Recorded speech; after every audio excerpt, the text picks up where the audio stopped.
Herkese Laos'tan selamlar. Kafamız karışmasın. Bu Tayland fiyat videosu olacak.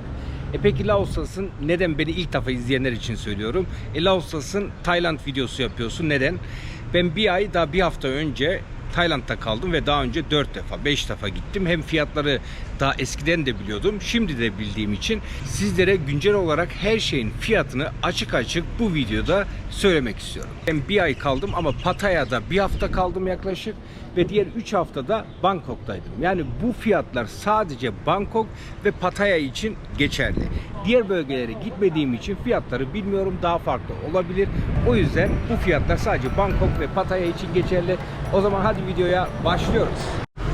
O zaman hemen hiç lafı uzatmadan fiyatlara geçiyorum ve sizlere bilgi vermeye başlıyorum. Siz de şu anda Laos sokaklarını izliyorsunuz. Burası başkent ve buradan da yakında farklı bölgelere Laos'a gidip sizlere video çekip paylaşacağım.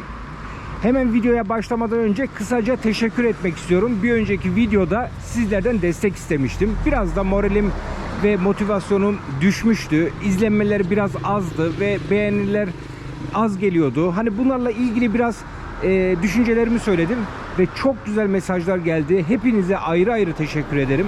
Ve bakın, bir önceki videoya bakın. Beğeniler nasıl artmış, yorumlar nasıl artmış.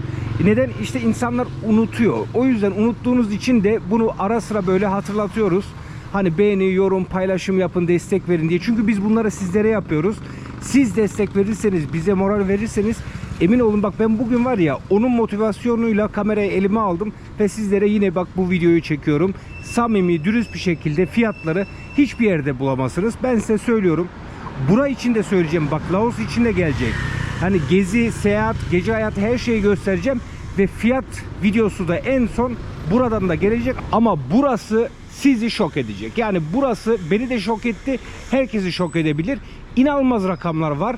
Laos fiyat videosunu bekleyin ve bu Tayland fiyat videosunu tamamen izleyin ve göreceksiniz, artık Tayland değil de Laos'a gideyim mi diyebilirsiniz diye düşünüyorum. Daha detaylı bilgiler zaten gelecek. Şimdi ilk olarak tabii ki her fiyat videosunda olduğu gibi burada da konaklamayla başlayalım. Çünkü konaklama en önemli şeylerden bir tanesi. Ben sizlere 2 tane fiyat vereceğim. Bir tanesi normal sırt çantalı veya böyle düşük bütçeyle gezmeye gelen arkadaşlar için, bir de tatil amaçlı gelen. Yani cebine 2000-3000 dolarını koymuş tatile gidecek adam için de fiyatları söyleyeceğim. Şimdi otel olarak benim Bangkok'ta ve Pattaya'da kaldığım oteller normal düzeyde, lüks kesinlikle değil, normal düzeyde oteller. Bunlarda en az vereceğiniz fiyat 30 dolar. Yani el ayağı düzgün, kalınabilecek, şöyle düzgün, temiz, normal bir otelden bahsediyorum. 30 dolar en az ve üstü. Tatilciler için bu fiyat.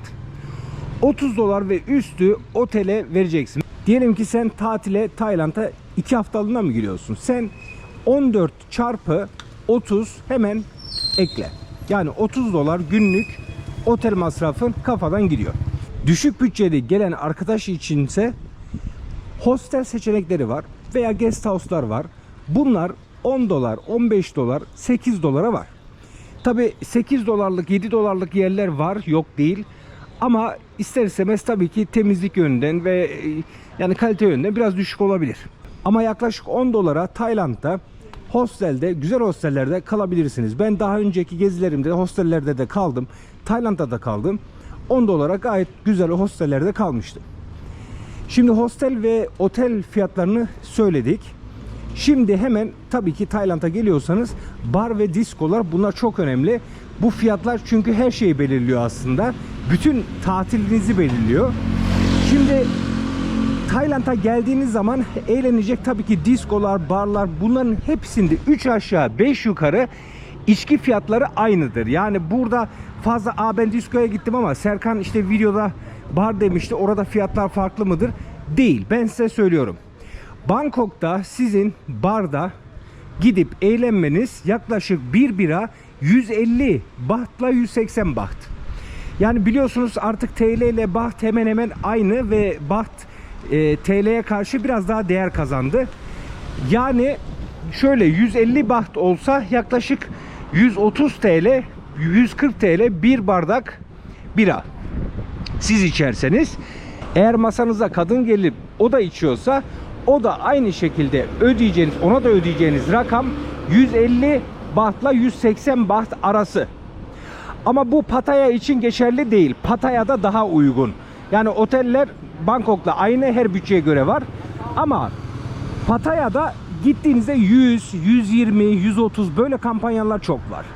Bu sebepten dolayı da şöyle karşıya geçelim. Hemen anlatacağım.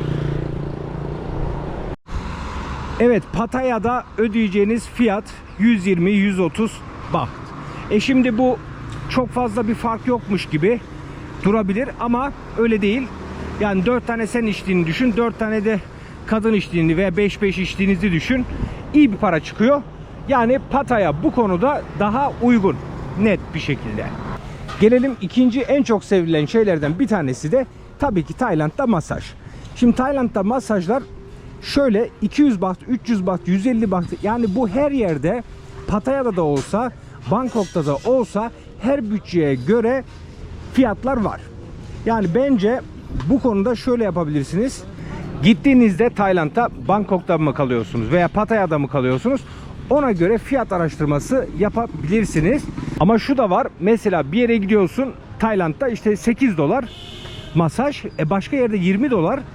Ama ona göre de kalitesi var. Yani içeriye giriyorsun, yataklar çok tertemiz. Efendim içerisi, masaj yatakları, ondan sonra duşlar, şeyler hepsi yeni, güzel. Bu da var. Onu da düşünün. Eğer normal bir yere gidiyorsa normal bir standart kaliteyi bekleyebilirsiniz. Yani onu da söyleyeyim. Şimdi masaj bir ortalaması yok. 7-8 dolardan başlar, 15-20 dolara kadar çıkar. Mekanına göre değişir, spasına göre değişir. Ve bu Pattaya'da da olsun, Bangkok'ta da olsun her bütçeye göre masaj bulabiliyorsunuz. Evet, gelelim başka, tabii ki birçok YouTuber'ın da çekindiği, videolarında söylemekten korktuğu bir mesele. O da ne? Hayat kadınları. Şimdi siz Tayland'a geliyorsanız birbirimizi kandırmanın bir anlamı yok. Yani burada eğlenmeyi, gezmeyi düşünüyorsunuz. Tabii Tayland'a gelenler de kadınlarla ve hayat kadınlarla da takılıyor. Bu da bir gerçek. Yani hepsi olmasa da %90'ı böyle. Birbirimizi kandırmanın hiçbir anlamı yok. Bu sebepten dolayı da bu fiyatlarda merak ediliyor. Şimdi size şöyle söyleyeyim. 1000 baht ne yapıyor? 930 TL. 1000 bahtta siz Bangkok'ta sokaktan bile bir kadınla otele gitmeniz çok zor. Yani yaklaşık 2000-3000 istiyorlar. Bangkok'ta genelde böyle. Şimdi eğer aranızda arkadaşınızdan, dostunuzdan birileri varsa ve size şöyle diyorsa, hayır inanma işte 1000 baht ben gitmiştim falan, o da belki binde bir, belki bir tanesi denk gelmiştir, o da yaşlı, kör topal falan. Yani normalde 1000 baht az, öyle söyleyeyim. Yani 2000-3000 baht diye düşünebilirsiniz. Şimdi bu kadınlarda 2000-3000 bahttan hesaplayabilirsin. Mesela sen her gün mü takılacaksın? Diyelim ki 2 hafta oradasın. Her gün takılacaksan kardeşim ortalama 2000 bahttan bunu hesapla. Ha şöyle bir şey var. Eğer sen diskoya gittin ve orada bir kadın veya barda, oradaki tanıştığın kadınlarla da otele gidebiliyorsun. Eğer ama mekandan kadını otele götüreceksen mekana bir miktar para ödüyorsun. Bu da mekandan mekana değişir. Yani 2000 baht, 3000 baht, 4000 baht gibi fiyatlar isteyebiliyorlar. Bir de kadına verdiğin zaman 2000-3000 baht oldu sana 4000-5000 baht. Yani şöyle söyleyeyim. Eğer mekandan bir kadınla otele gidecekseniz, eğer bu Bangkok'taysa, sizin oradan 3000 bahttan 4000 bahttan aşağı çıkma şansınız yok. Mümkün değil. Onu size söyleyeyim. İster bar olsun, ister disco olsun, hepsi aynı. 3000-4000 bahtın altında çıkamazsın oradan tek kişi. Şimdi Pattaya'da bu 3000-4000 baht değil de 2000-3000 baht olur. Yani 1000-2000 baht aşağı olur. Tamam mı? Ama Pattaya'da sokakta 1000 bahta birçok kadın bulabilirsiniz. Hayat kadını bulabilirsiniz. Ancak yaşlı ve hastalık konusu Pattaya'da çok daha yaygın. Onun da dikkat, yani kalite çok düşük. Sahilde yatan kadınlar var. Sahilde hayatta tutunmaya çalışan kadınlar, duş almıyor. Denize giriyor, duş almış gibi çıkıyor. Ondan sonra Pattaya böyle. Yani kalite yerlerde günü kurtarmayı bekleyen işte ne bileyim ne insanlar. Ama Bangkok'ta zevk, yani daha böyle kalite, zevk, ortam farklı. Bu sebepten dolayı da ben daha çok Bangkok'ta takılıyorum. Ve başka bir konu, o da yeme içme konusunda. Ben 4-5 sene önce de Tayland'a gittiğimde şu andaki fiyatlar aynı. Hiçbir değişiklik yok arkadaş. 20 bahtsa 20 baht hala. O 10 bahtsa 10 baht. Su efendim 3 bahtsa hala 3 baht. Yani böyle bir fiyatta değişiklik yok. Bak bu konuda acayip güzeller ya. Çok iyi. Mesela ben her Bangkok'a geldiğimde bir pazar var. Çok güzel. Oraya gittiğimde tekrar bakıyorum aynı fiyatlar. Tişört 100 baht. 4 sene 5 sene önce de aynı 100 baht. Hala 100 baht. Şortlar aynı, diğer şeyler aynı. Yani böyle bak, tekstil konusunda ve yeme içme konusunda hiçbir artış yok. İlla ki Tayland'da uzun yıllardır yaşayan bazı Türk arkadaşlar oradaki bazı artışları hissedebilir. Belki markette bazı şeylerin fiyatları artmış olabilir veya farklı. Ama genel olarak baktığın zaman artış yok. Olan artış da komik artışlardan bahsediyoruz. Yani 10 lira 5 lira belki bir artış olmuştur. Yani ekonominin böyle sağlam olması, böyle sağlam kalması, bu çok güzel. O yüzden de gerçekten bir artış olmuyor Tayland'da. Şansımıza yine hava kapalı. Yağmur başlayacak. Bugün sabah öğlene kadar full yağdı. Ben de biraz bekleyeyim dedim. Tam hava açtı, dışarı çıktım. Şu anda yine bozuyor.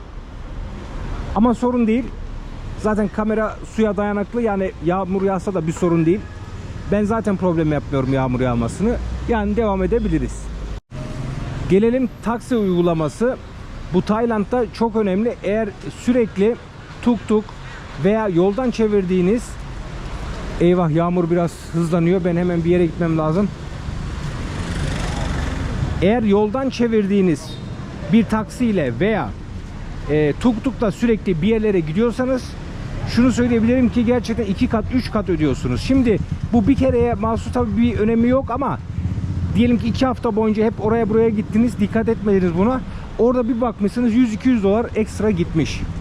Yani bu sebepten dolayı ben şunu söylüyorum. Eğer kesinlikle taksiyle işiniz varsa uygulamaları kullanın. Çünkü uygulamalar direkt zaten fiyatı taksi gelmeden belirliyor ve en uygun şekilde o şekil gidiyorsun.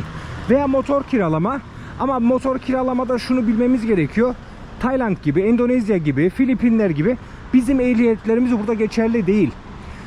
Yani polis durduğu zaman ceza kesebiliyorlar. Tayland'da %80 turistlere ceza kesiyorlar zaten. Parayı topluyorlar. Yani bunu da bilmek gerekiyor. Bizim ehliyetler geçerli değil ama yine de motor kiralayıp gezerseniz tabii ki en güzel şekilde öyle olur. Sağa sola en uygun şekilde öyle gidilebilir. Başka seçenek de taksi ve uygulamalar. Ama yoldan çevirme bence yapmayın çünkü çok daha fazla ödeyeceksiniz. Bir başka şey daha var. Sonuçta Tayland'da serbest olan ot. Bunun hakkında da kısa bilgi vereyim. Şimdi otlar 10 dolardan 30 dolar hatta 50 dolara kadar gramını satıyorlar. Bu kalitesi ve markasına göre değişiyor. Tabii ki bu Bangkok'ta da olsun ve şeyde de olsun her fiyata göre var. Yani artık öyle mekanlara girdiğiniz zaman, coffee shop'lara girdiğiniz zaman o kadar geliştirmişler ki yani 50 tane çeşit var. 200 bahta var, efendim 300'e var, 500'e var, 700'e var, 1000'e var, 1500'e bile gördüm. Ya böyle çıkıyor. Bunu da kısaca bilgisini size vermiş olalım. Şu anda aslında gördüğünüz yerler, buralar çok popüler bir yer. Akşam çok kalabalıklaşıyor. Burada turistler geziyor. İşte eğlence falan burada dönüyor. Bu sokakta dönüyor. Tabii farklı sokaklar da vardır ama ben birkaç gündür buradayım. Gayet eğlenceli, güzel. Ama Laos'un başka şehirlerine de yakında motorla gidip oralarda sizlere göstermek istiyorum. Süper videolar gelecek. Laos'a iyi ki gelmişim. Çok güzel, küçük, tatlı bir ülke. Ha bu arada size Laos'ta ilgili şunu söyleyeyim, unuttum. Bir önceki videoda da bayağı sorulmuş. Laos'a Türk vatandaşları kapı vizesi alabilip girebiliyor. Yani siz geldiğinizde 40 dolar karşılığında, bana Tayland'da 50 dolar demişlerdi ama geldiğimde 40 dolar yazıyordu. 40 dolar ödedim ve orada size bir ay vize veriyor ve daha sonra da uzatabiliyorsunuz. Burada vize işlemleri çok çok basit, daha kolay ilerliyor, onu da söyleyeyim. Şimdi şöyle kabaca bir hesap yapmak istiyorum. Az önce verdiğim fiyatlardan ne anladık? 30 dolar eğer otelse, efendim 30 dolarda bir kadınla takılıyorsan, 20 dolarda bir yerde mekanda bira ve diğer içecekleri ödüyorsan, yeme içme falan derken yine 100 dolara denk geliyor ortalama. Ama siz Laos fiyat videosunu bekleyin. O anlattığım fiyatların çok çok altında. Bu zamana kadar bu niye yayılmamış buralarda bilmiyorum. Bence yakında Laos çok fazla daha duyulur. Çünkü Tayland fiyatlarıyla buranın fiyatları arasında çok fark var. O sebepten dolayı bence bu videolardan eğer yayılırsa Laos'a çok daha fazla turist gelir. Çünkü bu fiyatlara bulamazsınız. Başka hiçbir yerde bu fiyatlara bu yapacağınız şeyleri hayatta yapamazsınız. Mümkün değil. Zaten fiyat videosu geldiğinde ne demek istediğimi anlayacaksınız. Elimden geldiği kadar size etrafı gösterip bilgi vermeye çalıştım. Umarım bu videoyu beğenmişsinizdir, işinize yaramıştır. Bir sonraki videolarda yine görüşmek üzere. Yine sorularınız varsa, aklınızda sorunuz varsa yorumlara yazın. Beğeni ve aboneler çok önemli. Desteklerinizi bekliyorum. Görüşmek üzere. Saygılar, sevgiler Laos'tan. Onu derler biz bekler, gezip de görelim dünyalar. Herkes bizden bir yer var, gel ve tadını çıkar. Yıllar beni yollara koydu, ben tamamladım durdum gel. Yok bize hiç engel. Yol arkadaşım olsan ki zaten böyle güzel her şey.